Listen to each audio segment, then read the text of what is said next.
Joe Budden made the statement that he would never forgive Future if he were Drake during the most recent episode of his podcast. Joe Budden examined Drake's relationship with Future.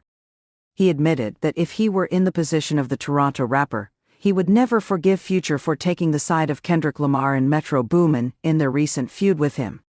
Budden added that he is okay with the two of them never fixing their relationship, despite the fact that he would love to hear more creative collaborations between the two of them.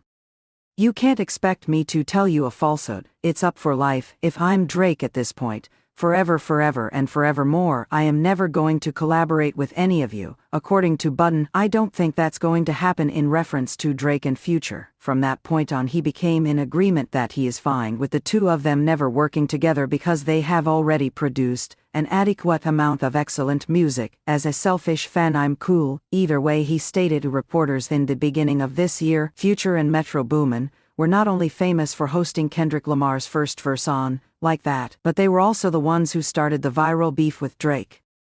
He brutally targeted both Drake and J. Cole on the single that he was working on.